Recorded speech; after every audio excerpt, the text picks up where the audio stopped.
The pre-dawn desert held a fragile peace, a silence Dr. Evelyn Reed cherished as she began her routine, the familiar weight of her utility vest, the crispness of her sage green shirt. Her lean, athletic frame moved with the efficiency of years spent among the ancient rock and spiky flora, her sharp hazel eyes scanning for the familiar bluff where a golden eagle she called Kaylin nested. But this morning, the vast, indifferent expanse whispered a different story. An unnatural stillness had fallen, the usual calls absent, replaced by a prickle of unease that tightened Evelyn's jaw. Through her binoculars, a distant flurry of agitated feathers near Kaylin's eyrie sent a cold dread through her. As she closed the distance, her dust-caked hiking boots crunched on disturbed earth, and then, the undeniable, a single, rich dark brown feather, tipped with a dark, matted stain, quivering in the faint breeze. It belonged to Kaylin. Rounding a large rock, the brutal tableau unfolded. Kaylin, a majestic golden eagle, her 7-foot wingspan broken, one wing twisted at an unnatural angle, lay gravely injured at the bluff's base. Her golden nape feathers were matted with dust and blood, her fierce amber eyes dimmed but still defiant. Nearby, coiled and still, lay a western diamondback rattlesnake, 5 feet of thick-bodied, diamond-patterned brown and gray scales, its slitted, predatory eyes frozen, its head crushed. A primal battle, fiercely fought, brutally won. Evelyn's breath caught. Her gaze lifted to the nest above, dislodged, partially collapsed. Then, a faint, almost imperceptible, cheep. Airy. A fragile, downy hatchling, no more than 2 weeks old, its soft, light gray down coated in dust, its large, dark, still unfocused eyes blinking slowly. Evelyn's scientific detachment shattered, replaced by a visceral shock, a raw, protective instinct.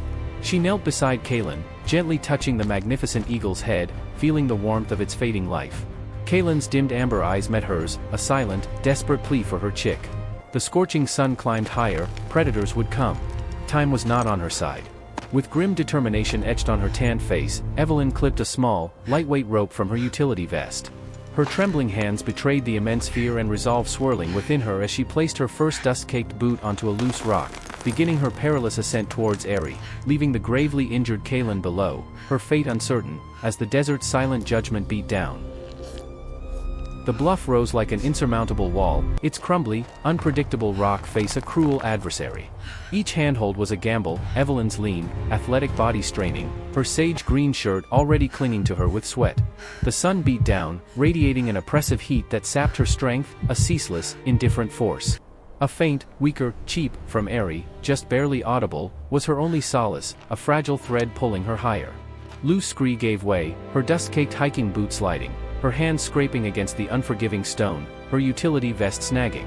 The immense burden of responsibility settled upon her. No one else was coming. Eyrie's fragile life, so small, so utterly helpless in the damaged nest, depended solely on her. Mirages danced in her periphery, her mouth parched despite the warming water in her hydration pack. The bluff, a labyrinth of hidden overhangs and sheer drops, forced detours, adding precious, dwindling minutes. Evelyn glanced down. Kaylin was still, a dark, silent shadow, and Evelyn made a silent vow to return. Dizziness threatened, but she pushed through, recalling her mountaineering training, her jaw clenched, sweat stinging her sharp hazel eyes as she narrowly avoided the needle-sharp spines of a barrel cactus.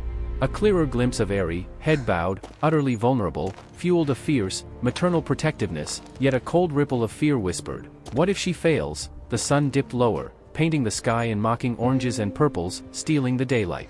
A distant, dry rattle sound, unseen but present, underscored the desert's ever-present menace.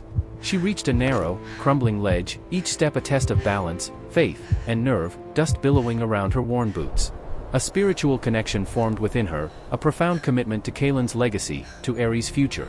Her muscles screamed in protest, deep ache setting into her shoulders and thighs, her hands raw and bleeding from sharp rock, but she barely noticed. A minor tremor shook the rock face, and she pressed her lean, athletic frame against the cliff, waiting. She used a climbing tool from her vest, a desperate clang against crumbling stone, as Eyrie's calls became even fainter, more spaced out. The moral imperative deepened, a personal crusade unlike any past rescue. A fleeting scent of creosote bush, a cruel whisper of beauty, cut through her struggle, as she battled internal doubts, silencing the voice telling her to turn back with Eyrie's image. The nest appeared deceptively close, yet a final, sheer vertical section, slick with fine dust, loomed. Her backpack, heavy with hopes and fears, burdened her. She offered a silent plea to the indifferent desert for strength. A stable-looking protrusion cracked, sending fragments tumbling, but she narrowly recovered. She drew strength from Kaylin's memory, imagining the ferocity that felled the snake. The gash on her palm bled freely, unnoticed, as the sun dipped further. A sudden gust of wind threatened to dislodge her, swirling dust around her face, but her sharp hazel eyes remained fixed on Aerie. Her body screamed for rest, but her mind was locked. The acrid scent of snake venom lingered, a grim reminder. A profound loneliness settled, a solitary figure against overwhelming odds, the wind carrying Aerie's fading calls. She could finally see the fragile remains of the nest, and Aerie, barely moving. Twilight enveloped the desert, bringing new dangers, but Evelyn steeled herself for the final, most dangerous vertical stretch, her breathing ragged, her dust-caked hands brushing the rough, gritty edge of the ledge. Exhausted and breathless, Evelyn pulled herself onto the narrow, dusty precipice where the damaged nest precariously clung. Her chest heaved, burning with exertion, her hands, scraped and bleeding, trembled violently. She knelt, her sharp hazel eyes, filled with a mixture of terror and fierce determination, locking onto the tiny, almost lifeless form of Aerie, whose faint, barely audible cheep was now directly beside her ear, a direct plea. The last vestiges of twilight cast long, menacing shadows across the desolate landscape, threatening to engulf them in darkness as Evelyn extended a trembling, dirt-caked hand towards the chick, knowing the most critical, delicate phase of the rescue was just beginning. Evelyn's trembling hand hovered over Aerie, so small, so impossibly fragile. Every breath felt monumental, every touch potentially fatal. She whispered reassurances, her voice hoarse, for Aerie, for herself. The chick offered another weak, cheap, its tiny head barely lifting, immense vulnerability and a desperate will to live concentrated in that minuscule form. As Evelyn shifted, a larger section of the compromised nest gave way with a sickening crunch, sending dust and debris tumbling into the chasm below. Evelyn instinctively lunged, her raw hand snatching Aerie just as the chick teetered on the edge. Now cupped gently in her hands, Aerie's down felt softer than any fabric, its warmth a potent spark against Evelyn's scraped palm. Then, a sudden, silent shadow passed overhead. A large great horned owl, an opportunistic hunter, drawn by the distress. Evelyn instinctively hunched over Aerie, her body a shield, her sharp hazel eyes scanning the encroaching darkness. The owl landed on a nearby peak, its large, piercing yellow eyes fixed, patient, predatory. Evelyn knew the descent with Aerie would be even more perilous, a blind fall into the abyss. It's okay, little A one. wave of despair washed over We'll her, be safe the soon. dark night of the soul settling in. How Just could she hold possibly on. get down safely, with an injured chick, and an owl watching? But then, Kaylin's spirit, a fierce, protective energy, pulsed through her, urging her on. The need mother an eagle's alternate route. sacrifice could not be in vain. Her hand holding Aerie trembled violently, yet she gripped tighter, with agonizing gentleness. From her utility vest, Evelyn retrieved a soft, breathable cloth, carefully wrapping Aerie, creating a makeshift sling against her chest, feeling its tiny heartbeat against her own. She found her first foothold in the encroaching darkness, relying purely on touch and memory, her canvas hat pulled low. The searing heat gave way to the rapid, biting cold of the desert night. Evelyn shivered, protecting Aerie. Invisible obstacles became traps, every move a calculated risk, as the owl's haunting hoot underscored their vulnerability. Evelyn's body screamed, cuts stinging, muscles protesting, but Aerie's warmth was a powerful bomb. She misjudged a step, her dust-caked hiking boot slipping, dangling for a terrifying moment, but her raw determination to protect this fragile life overrode all. "Hold on, little one," she murmured to Aerie, a tear mixing with the dust on her cheek. The desert sky exploded with indifferent stars. She passed a crevice, hearing the distinct, unsettling hiss of another unseen rattlesnake. The last few feet were sheer, a vertical drop, forcing a desperate, controlled leap onto a large, stable boulder below, cushioning Aerie's landing with her legs.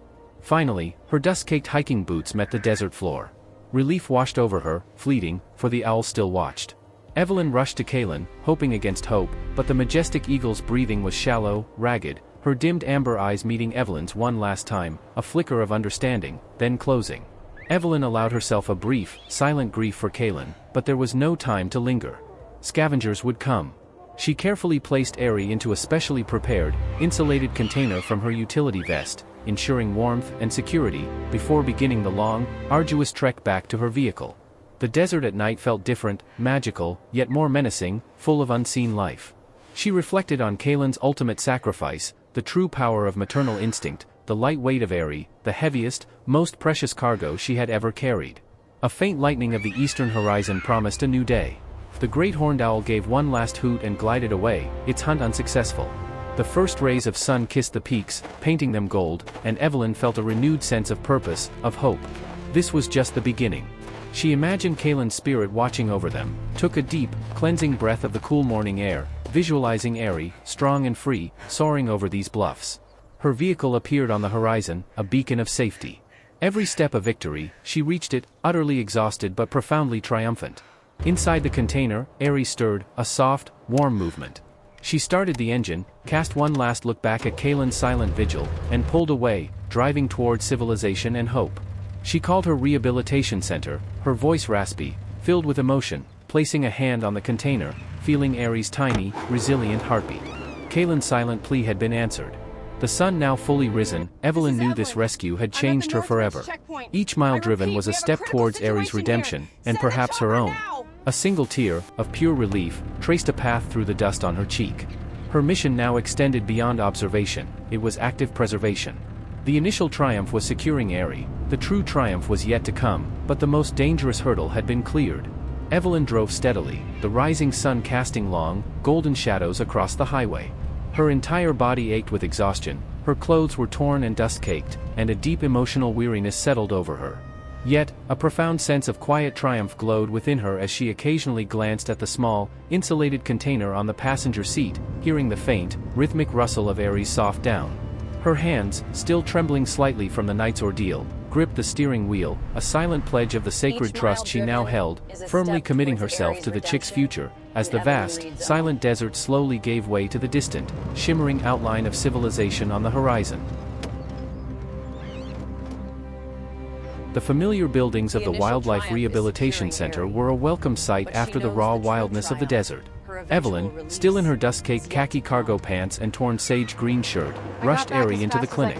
Vets worked quickly, their faces cautiously optimistic. Aerie was weak, dehydrated, but surprisingly unharmed. Evelyn, exhausted, allowed herself to be tended to, her gash cleaned, her body finally given a moment's rest. Days later, dressed in a clean sage green shirt, she assisted with Aerie's first feeding. The chick, its large dark unfocused eyes blinking slowly, tentatively accepted the softened food from her forceps, a slow glimmer of trust blooming between them. Weeks melted into months. Aerie grew rapidly, its initial soft gray down replaced by pin feathers, then the rich, dark brown plumage of a developing golden eagle. Its calls, once faint cheeps, became stronger, more demanding.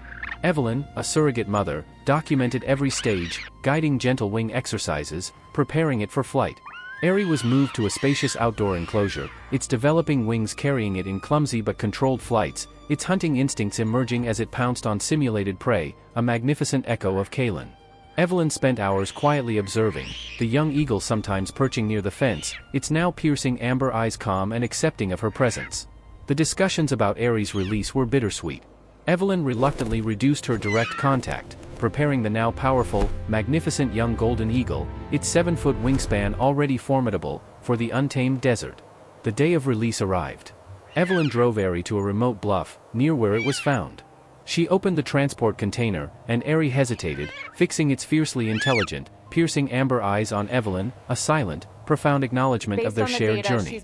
Then, with a powerful beat of its magnificent wings, Aerie launched into the sky, catching the thermals, circling once, twice, a symbol of freedom and resilience, before soaring out of sight.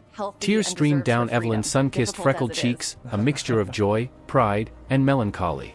The desert no longer felt hostile, but a vibrant tapestry of life, loss, and profound endurance. She looked up, imagining Kalen soaring alongside her chick, her sacrifice honored. Evelyn returned to her work, transformed, her dedication deeper, infused with a personal understanding of wild survival. She shared Aerie's story, not as a scientific report, but as a gripping narrative that inspired others, reminding them of the individual lives behind the statistics. Weeks later, Evelyn returned alone to the base of the bluff where Kalen fell. The desert had already begun to reclaim the battleground. She knelt, placing a smooth river stone, a silent tribute to the brave mother eagle. A distant, familiar eagle cry echoed across the vast expanse, and Evelyn smiled, her sharp hazel eyes scanning the sky with a profound, knowing certainty. She saw the brutal, beautiful cycle of life, the unseen bonds forged in crisis, the power of her intervention. Her scarred hands, no longer just wounds, were now instruments of life. The image of Kalen fiercely defending her chick was forever etched into the landscape of her memory, a constant reminder of the wisdom gained, the deeper empathy she now carried. Evelyn stands on a ridge overlooking the vast, shimmering desert, her gaze scanning the boundless sky. The sun warms her face, and a gentle breeze whispers past, carrying with it the scent of creosote. She closes her eyes, seeing not just the landscape, but the fierce, golden flash of Kaylin defending her helpless chick, the desperate struggle against the rattlesnake, and the tiny, fragile form of Aerie now soaring, a triumphant dot against the blue. This raw moment of survival, the terror and the breathtaking outcome, has forged an unshakable moral legacy within her, that every life, no matter how small or wild, holds an infinite value, and that in defending it, humanity finds its deepest purpose and a profound, enduring peace.